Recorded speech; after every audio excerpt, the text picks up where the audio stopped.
So hi guys, welcome to the channel. इस video में हम सॉल्व करने वाला ये प्रॉब्लम जो एसएससी 2024 में पूछा गया था। तो क्वेश्चन ये है कि 7 cos square theta plus 5 sine square theta minus 6 is equal to 0। तो हमें इस एक्सप्रेशन की वैल्यू फाइंड करनी है, राइट। तो ऐसे क्वेश्चंस हमें जब भी दिखाए थे ना, तो हमने एक क्वेश्चन में डिस्कस भी करा था कि इस क्वेश्चन को रेशनलाइज कर लेते हैं, राइट। कि थोड़ा सा जो हमें वैल्यू फाइंड करना है इसको सॉर्ट कर लेते हैं ताकि हमें सॉल्व करने में आसानी हो। तो केवल इस पार्ट को मैं भी कर रहा हूँ, ठीक है। तो क्या होगा, sec theta plus tan theta divided by sec theta minus tan theta.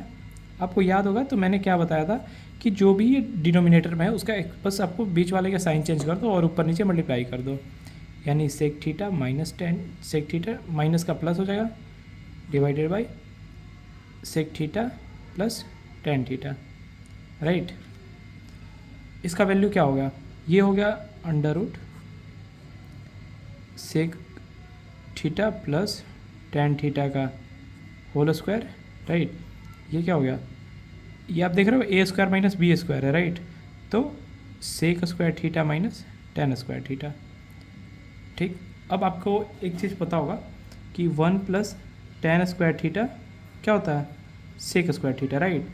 तो sec square theta minus tan square theta क्या हो गया, 1, राइट। तो हमें इसका वैल्यू हो गया 1 और इससे स्क्वायर है, इसके अंडर रूट में है ये, तो टोटल क्या हो जाएगा, इसका वैल्यू हो गया sec theta plus tan theta, right. तो this nothing but sec theta plus tan theta. तो हमें किस चीज़ का वैल्यू फाइंड करना है, 1 plus sec theta plus tan theta, ठीक है। एक तो सिंपल ये भी क्वेश्चन हम इसको भी रेशनलाइज करने का आता है कि आप इस पार्ट को रेशनलाइज करके इसका वैल्यू बताइए। तो ये वो क्वेश्चन भी इसी में इंक्लूड हो गया, तो आप इसको ऐसे सोल्व कर सकते हैं, राइट। दूसरा, अब हम इसमें क्या करेंगे, हमें गिवन है कि 7 cos square theta sine square theta. अब हमें पता है कि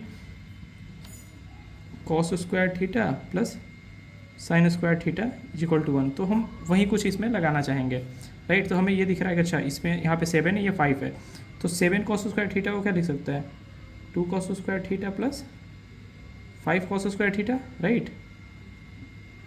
फिर 5 sine square theta minus 6 is equal to 0। यहाँ से हम 5 कॉमन ले लेंगे, तो 2 cos square theta plus 5 common लेंगे तो क्या बचेगा, cos square theta plus sine square theta minus 6 is equal to 0। अब हमें पता है कि cos square theta plus sine square theta का वैल्यू 1 होता है, तो हम इसमें वैल्यू पुट कर देंगे। इसका वैल्यू क्या हो गया, 1। तो हमारे पास क्या बच गया, 2 cos square theta plus 5 minus 6 is equal to 0। Cos square theta का वैल्यू क्या आ गया यहाँ से, 1/√2, ठीक है, कॉस थीटा का वैल्यू। अब हमारे पास कॉस थीटा का वैल्यू निकल गया, तो हमें पता है कि ये किस चीज़ का वैल्यू है, राइट। कि यहाँ से हम वैल्यू पुट करके और आंसर निकाल सकते हैं, ठीक है। ये थीटा का वैल्यू यहाँ से क्या आ गया, पहले तो आ गया 45, राइट। आपको याद होगा तो cos 45 का वैल्यू 1/√2 होता है। तो हम एक चीज़ डायरेक्टली कर सकते हैं, या तो इस इक्वेशन में हम पुट कर दें। यदि हम इस इक्वेशन में पुट करते हैं वैल्यू, राइट, तो इसका वैल्यू क्या क्या होगा, 1 cos सेक थीटा क्या होता है, 1/cos थीटा, तो इसका 1/√2 था, तो ये √2 हो गया। और tan 45 का वैल्यू क्या होता है, 1, तो इसका वैल्यू क्या हो जाएगा, √2 + 2, ठीक है। एक चीज़ तो ये हो गया।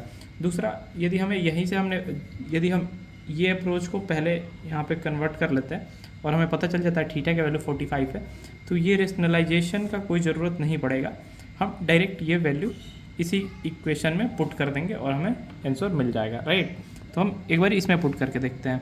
तो ये क्या होगा, 1 क्या है, 1 plus under root sec theta plus tan theta divided by sec theta minus tan theta, right. तो हम क्या करेंगे, यहाँ पे थीटा का वैल्यू पुट कर देंगे, तो ये क्या होगा, 1 plus under root sec theta का वैल्यू क्या हो जाएगा, √2 प्लस टेन थीटा का वैल्यू 1, ठीक। अब सेक थीटा का वैल्यू क्या होगा, √2 - 1। अब आप देख रहे हो ये एक्सप्रेशन में आप यहाँ पे फंस गए हो, आपको अब इस चीज़ को रेशनलाइज करना पड़ेगा, राइट। तो सबसे अच्छा है कि जब भी आपके पास क्वेश्चन है आप इस फॉर्म में रेशनलाइज कर लो, आपको एक सिंपल फॉर्म में मिल जाएगा एक्सप्रेशन, और वहाँ से वैल्यू पुट करके निकाल दो। राइट। या फिर आपके पास जब थीटा का वैल्यू यहाँ से आ जाता है, अब फुल एक्सप्रेशन में पुट करो और वहाँ से उसको जो भी आंसर आता है उसको रेशनलाइज करके आप ऑप्शन मैच कर लो। तो इसका वैल्यू क्या आ रहा था हमारे पास, √2+2। तो जब आप इसको भी रेशनलाइज करोगे तो ये आ जाएगा √2+2। तो ये हमारा आंसर हो जाएगा। सो इस क्वेश्चन में हमारे पास 2-3 चीज़ें थी। पहला तो हमें आइडेंटिटी ये पता होना चाहिए था। दूसरा, हमें एक वैल्यू पुटिंग का भी तरीका पता चला। तीसरा, ये जो रेशनलाइजेशन होता है उसको हम कैसे करते हैं, ये भी अपने आप में ही एक क्वेश्चन है, तो ये भी पूछा जा सकता है। ठीक है, तो बाकी इसके कंसेप्ट में कुछ भी आपको दिक्कत लगे आप मुझसे कमेंट सेक्शन में पूछ सकते हैं। ठीक है, till then thank you for watching.